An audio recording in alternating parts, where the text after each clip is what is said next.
지구를 멸망시키는 인간의 탐욕 19, 18위 공개합니다.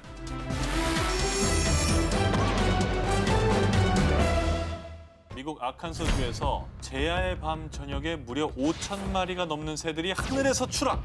왜? 새들은 대부분 두개골이 부러졌다. 그렇게 바닥에 곤두박질 치며 죽음을 맞이했는데요. 왜 그런 거예요? 그런데 범인이 바로 꽃 때문이었습니다. 불꽃놀이. 매년 새해를 기념하는 불꽃놀이를 개최해. 그런데 갑자기 터진 폭죽 소리에 그만 화들짝 놀란 새들이 다 함께 급히 날아오르다가 서로 부딪혀서 큰 치명상을 입고 추락한 겁니다. 얼마나 놀랐으면. 깜짝 놀란 거죠. 이게 사실 뭐 화약의 폭발력이나 소리 이런 게 엄청나잖아요. 사실 사람들도 깜짝깜짝 놀랐다는 그렇죠, 건데 조그마한 새들은 또 어마어마한 충격이었겠어요. 자기들끼리 부딪혔대잖아요. 너무 놀래가지고. 화들짝 놀라지. 근데 이게 처음이 아니었던 게요. 네덜란드 암스테르담 대학교 생물 생태계 역학 연구소에서 2008년부터 2010년까지 기상 레이더를 이용해 불꽃놀이를 할 때 폭죽 발사에 따른 새들의 움직임을 확인했습니다. 자정 전에 비행한 새는 이렇게 거의 없습니다. 저 지금 초록색이 새들이거든요. 그런데 자정이 지나고 불꽃놀이가 시작됐을 때거든요. 초록색으로 가득 차요. 이렇게 꽉 찹니다, 화면이. 저때 막 부딪히는 거 아니야. 와, 빨갛게 된 부분도 있네. 그 생존 본능 아닙니까? 그렇죠. 살겠다. 순간적으로 폭발음이 있으니까 이게 뭐 뭔 일이 생긴 줄 잘못됐다 알고. 싶어서 그냥 확 치솟아 버리는 거죠. 와, 전혀 상상도 못했어요. 저런 일이 있을 거라고. 우리가 막 하늘 보면서 너무 좋아, 너무 좋아 이러는 사이에 새들은 그 생명의 위협을 받는지 진짜 몰랐네요. 그죠?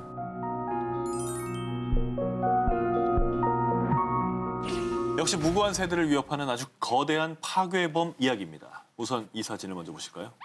뭐야? 도로가의 투명 방음벽과 충돌해 폐사한 천연기념물 솔부엉입니다.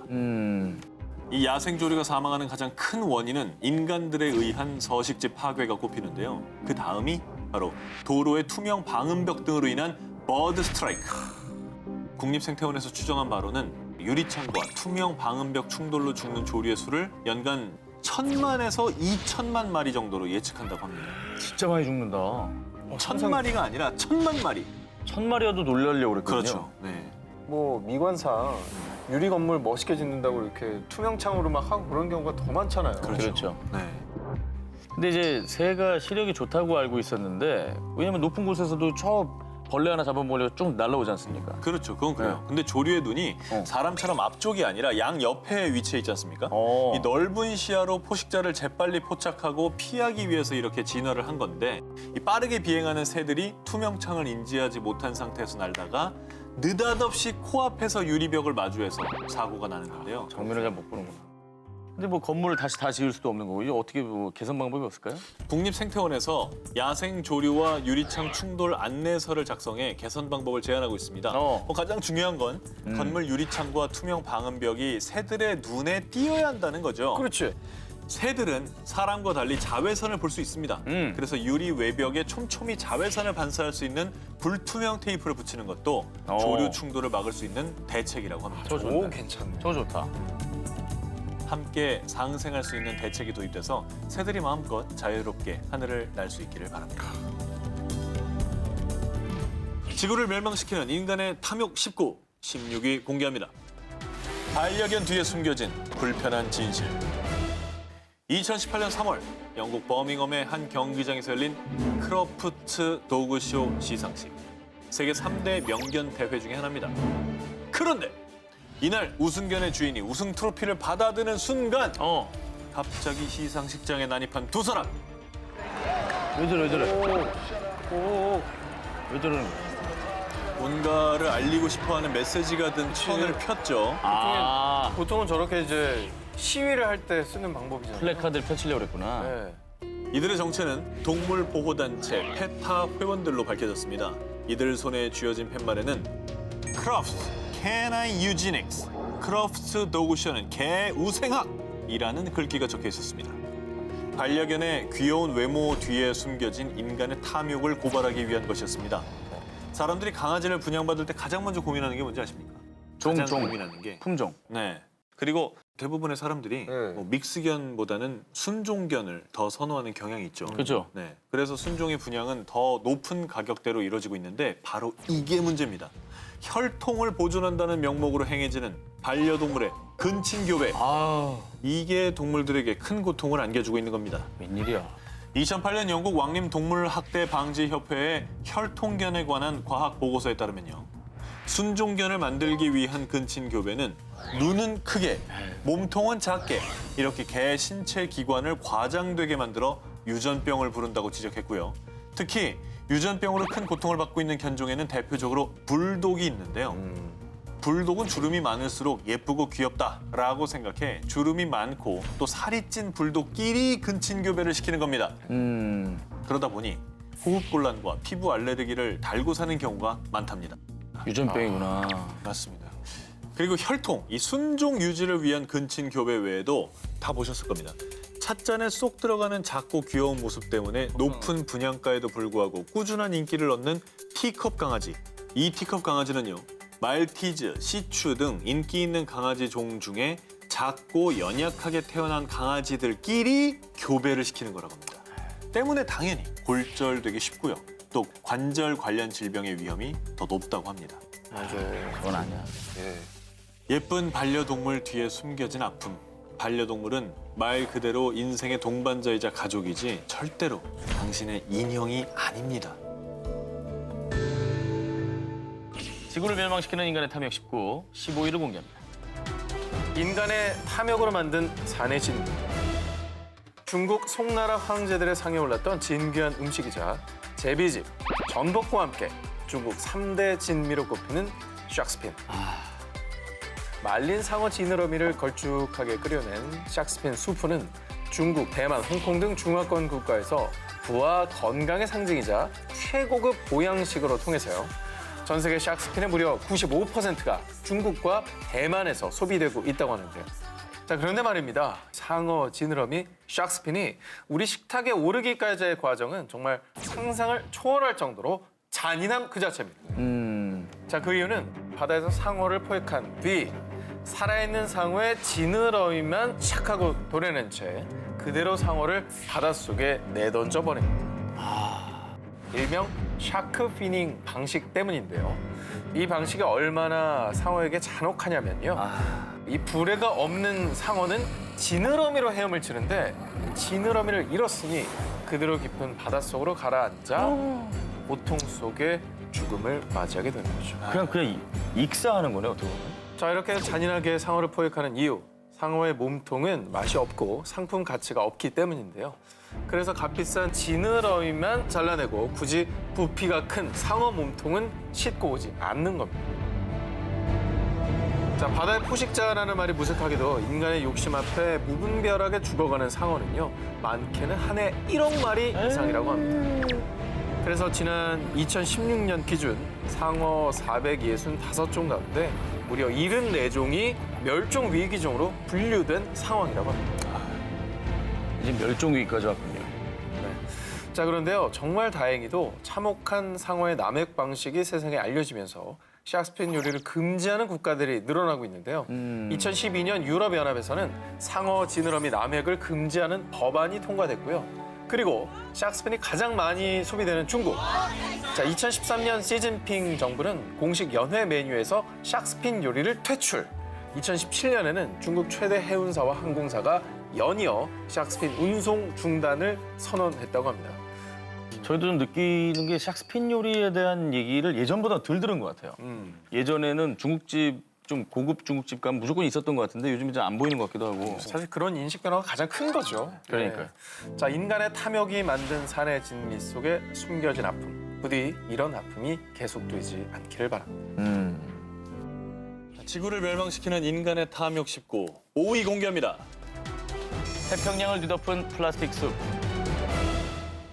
올해 5월 미국의 사진작가이자 영화 제작자인 크리스 조던이 공개한 영상이 전 세계에 큰 파장을 불러일으켰습니다.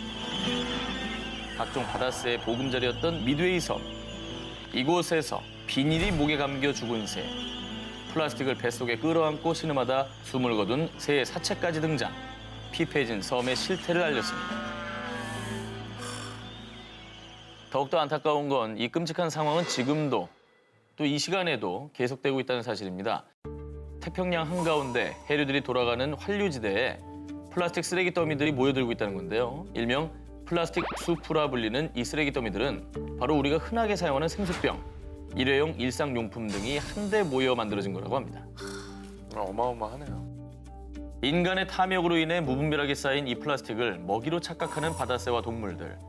2050년에는 무려 99%, 사실상 모든 바다새의 배 안에 플라스틱 쓰레기가 발견될 것이라고 전망했다고 합니다. 아 진짜.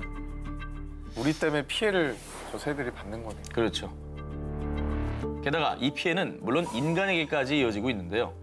홍합을 많이 먹는 벨기에인들을 대상으로 확인해봤는데 1년에 약 10만 개 정도의 미세 플라스틱을 섭취한다는 실험 결과가 나왔다고 합니다. 길이 5mm 미만의 미세 플라스틱은 크기가 작아서 종을 가리지 않고 대부분 동물의 체내 속으로 들어갈 수 있기 때문에 우리가 버린 플라스틱이 먹이 사슬을 타고 거슬러 올라 결국 우리 몸까지 침입을 할 수 있는 거죠. 아 플라스틱 진짜 어떻게 분해하지? 플라스틱이 진짜 문제인 것 같아요. 근데 안 쓸 수도 없고 참 진짜 대체할 수 있는 방법 뭐 떠오르는 게 없잖아요. 우리가 없죠. 사실. 진짜 없어요. 그러니까 문제죠. 지구를 멸망시키는 인간의 탐욕 19, 4위를 공개하겠습니다. 그 많던 모모는 어디 갔을까? 지난 2014년 미국 슈퍼마켓 체인 W마켓은요. 이런 광고를 만들었습니다. 왜 이래? 꿀벌이 있는 세상과 없는 세상에서 얻을 수 있는 식품들을 진열한 사진입니다. 마트 내 식품 절반 가까이가 없어진 모습이죠. 그러네요. 그런데 이게 절대 과장된 광고가 아닙니다. 자, 유엔 식량 농업 기구에 따르면요. 전 세계 주요 농작물 100여 종의 약 70%가 꿀벌의 수분으로 열매를 맺는다고 합니다. 자, 때문에 꿀벌이 사라지면 사과, 딸기, 커피, 아몬드, 고추, 곡류 등 이런 작물들이 거의 다 사라지게 되고요. 섬유, 면, 또 면티, 면바지도 생산 중단.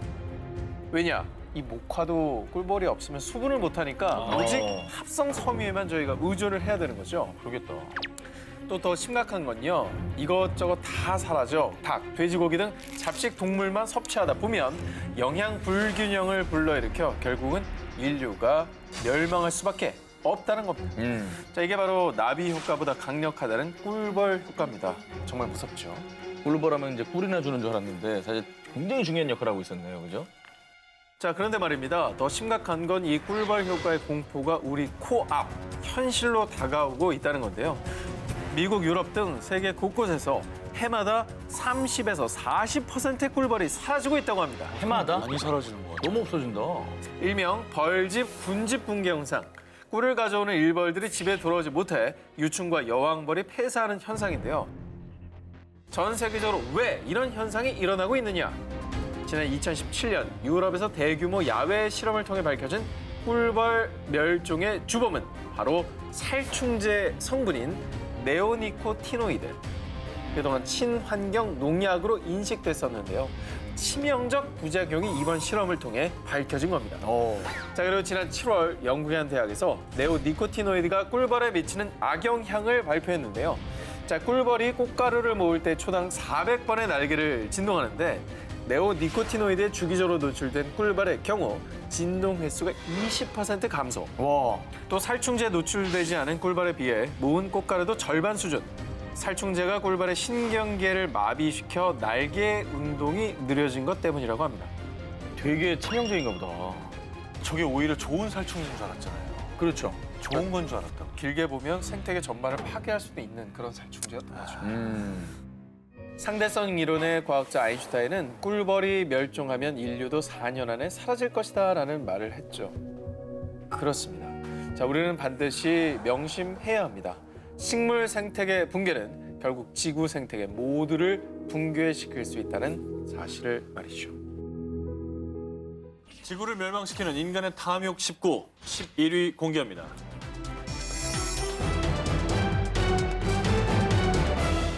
자, 먼저 기자님들께 질문 하나 드리겠습니다. 이 감기약, 그런 여러 가지 약들이 있잖아요. 그 약 먹고 남은 경우에 어떻게 처리를 하세요? 그냥 두지 않나요, 집에? 약국에 갖다 줘야죠. 약국에서 받아준다고? 네, 약국에 받아주는 데가 있어요. 정확한 방법입니다. 맞죠? 아, 진짜로? 자, 그런데요, 대부분 사람들이 폐의약품 처리의 올바른 방법에 대해서 잘 몰라서 뭐 휴지통에 버린다거나 아니면 뭐 음식 쓰레기와 함께 버린다거나 이런 일이 굉장히 많습니다. 자, 한국제약협회에서 전국 성인 남녀 1,500명을 대상으로 실시한 2014 제약 산업 국민 인식 조사에 따르면요, 복용하지 않은 약의 처리 방법에 대해 무려 응답자의 92.2%가 휴지통, 음식물 쓰레기 등과 함께 버린다라고 답변했습니다. 자, 근데요, 이게 무슨 문제가 될까 싶으시다고요?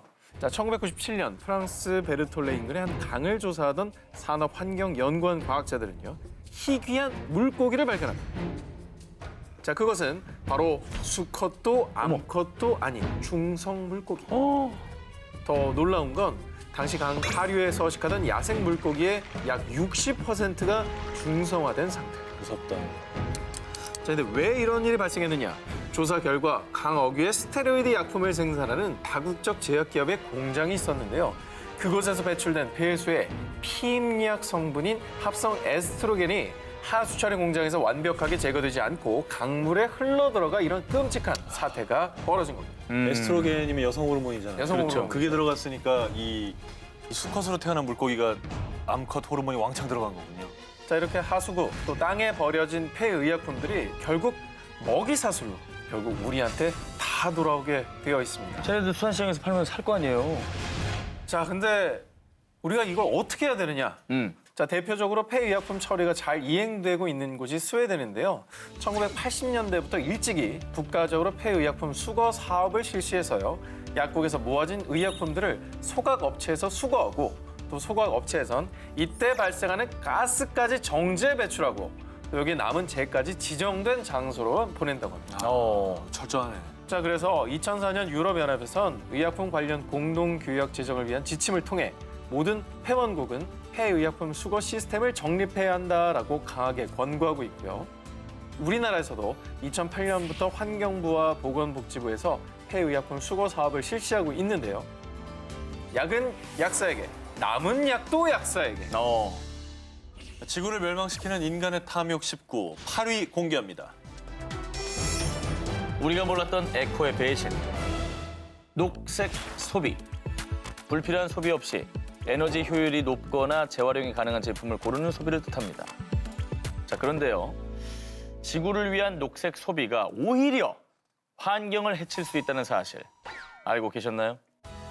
바이오 연료는 환경에 악영향을 끼치는 석유나 석탄 등 화석 연료를 대신할 차세대 친환경 에너지원으로 급부상하고 있습니다. 그런데 이 바이오 연료가 오히려 환경을 해치고 있다는 주장이 제기됐습니다. 대표적인 바이오 연료인 야자수 경작지를 조성하기 위해서 열대우림을 밀어내는 과정은 불가피하고요. 게다가 일부 바이오 연료를 재배하는 도중 사용되는 화학 비료에서 대규모의 아산화질소가 뿜어져 나오는데 이 아산화질소는 이산화탄소보다 무려 300배나 더 지구온난화에 치명적인 온난화 가스라고 합니다. 이게 사실 석유를 바꾼답시고 했던 일이 오히려 나무를 베어내고 더 온실 효과를 높이는 건지 진짜 몰랐네요. 그렇죠. 게다가 이젠 우리의 일상이 된 에코라이프, 비닐 일회용 컵 사용을 줄이기 위해 다양한 에코백이나 텀블러 같은 대체 아이템들이 쏟아져 나오고 있는데요. 주변에는 그래서 요즘에 뭐 일회용품 안 쓰는 것도 카페에서 많이 하니까 뭐 텀블러 예쁜 거 들고 다니는 분들 굉장히 많고 수집하는 분들도 있더라고요. 맞습니다. 사실상 텀블러는 제조 과정에서 일회용 컵보다 온실가스와 같은 오염물질을 더 많이 배출하기 때문에 오히려 환경에 독이 될 수 있다고 합니다. 또 비닐봉지나 플라스틱 가방을 대체할 용도로 생겨난 에코백. 그런데 2011년 영국 환경청의 조사에 따르면요, 면 소재 에코백은 최소 131번 이상 사용될 때만 환경 보호 효과가 있는 것으로 분석됐다고 합니다. 그럴 것 같아. 하지만 알아보니 영국인들의 에코백 사용률은 평균 51회 미만. 안 그렇습니까, 솔직히? 아니, 저도 정말 어디 회사 로고 찍어서 나눠주는 게 너무 많고. 맞아. 아유, 저는 남발돼요, 남발. 에코백 들고 마트 간 거 10번도 안 되는 것 같아요. 그런 거 알면서도 일회용품을 너무 많이 쓰니까 대안으로 생각하는 건데 이것도 역시도 적극적으로 활용하고 아끼지 않으면 환경 파괴의 가해자가 될 수도 있다는 사실을 꼭 기억해 둘 필요가 있을 것입니다. 우리가 몰랐던 에코의 배신. 알고도 방치한다면 지구의 배신은 시간 문제입니다.